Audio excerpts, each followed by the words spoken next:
పరిస్థితి ఏంటమ్మా, అసలు ఏం జరుగుతా ఉంది అక్కడ? రజని గారు. సార్ నమస్తే సార్.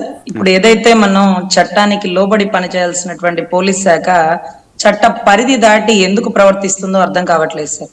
అంటే మీకు తెలిసి ఉండాలి, తెలంగాణలో గతంలో ఎన్కౌంటర్ కేసు జరిగింది. ఎన్కౌంటర్ కేసులో అయినా సరే ఎంత పెద్ద అధికారైనా తప్పించుకోవడానికి ఛాన్సెస్ ఉంటాయి.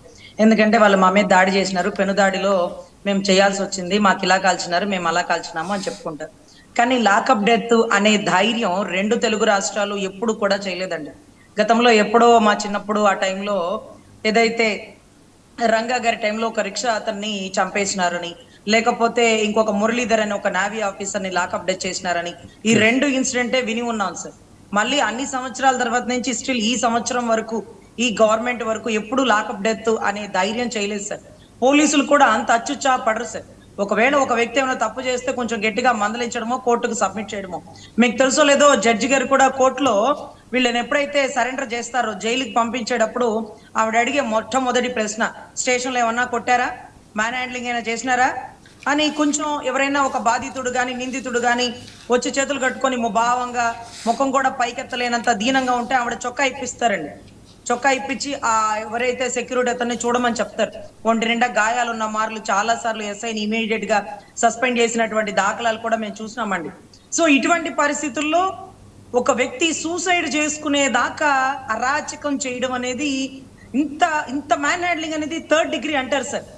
అంటే ఈతని ఏదైతే గాదె సాయికృష్ణ విషయంలో కూడా గోర్లు తీయడం, అసలు గోర్లు తీసి అది శృతి మించిపోయి ప్రాణం పోతుందేమో అనుకున్నప్పుడు ఆర్ఎంపీ డాక్టర్ని పిలిపించి కట్లు కట్టించడం, ఇవంతా ఒక పైశాచికంగా పాకిస్తాన్ వాళ్ళు భారతదేశ ఆర్మీని ఎక్కడన్నా పట్టుకుంటే పొరపాటున వాళ్ళ చేసే వికృత చర్యలు సార్.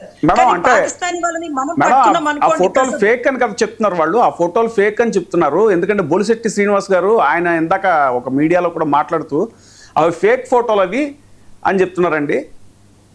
సార్ ఆ ఫోటోల గురించి నేను చెప్పట్లేదు సార్. నాగరాజు గారి ప్రవర్తన ఇలా ఉంటుంది.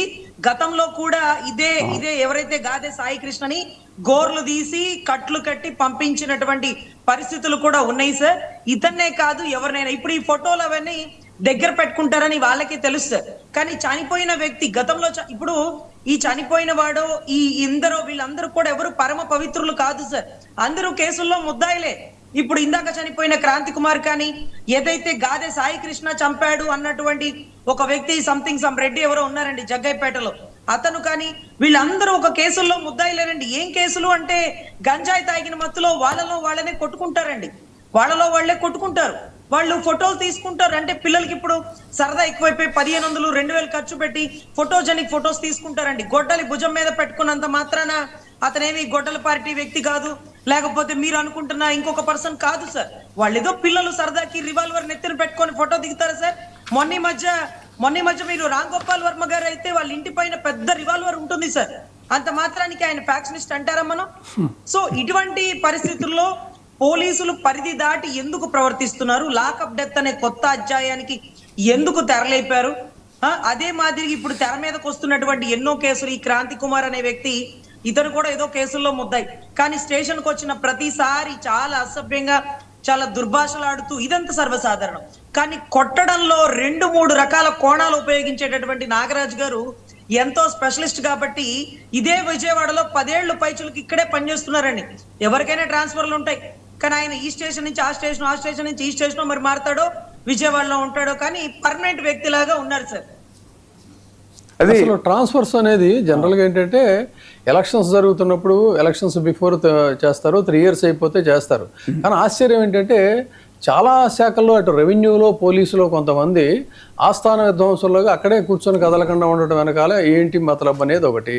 తర్వాత ఇప్పుడు ఈ నాగరాజు అనేటువంటి వ్యక్తికి సంబంధించి కూడా మనకు వినవస్తున్నటువంటి ఏంటంటే ఎవరో ఒక టీడీపీకి సంబంధించినటువంటి నాయకుడు ద్వారా ఇన్ఫ్లుయెన్స్ చేసుకుని ఆ స్టేషన్లో మనకి ఎలా ఉంటుందంటే రెవెన్యూ కానీ ఇలాంటి శాఖల్లో వీళ్ళు ఏం చేస్తారంటే రికమెండేషన్తో, సార్ కొద్దిగా మంచి కుర్చీ మంచి పోస్ట్ వేయండి. మంచి కుర్చీ ఏంటంటే చెడ్డ పనులు చేసేటువంటి ఆదాయం వచ్చేటువంటిది అనమాట.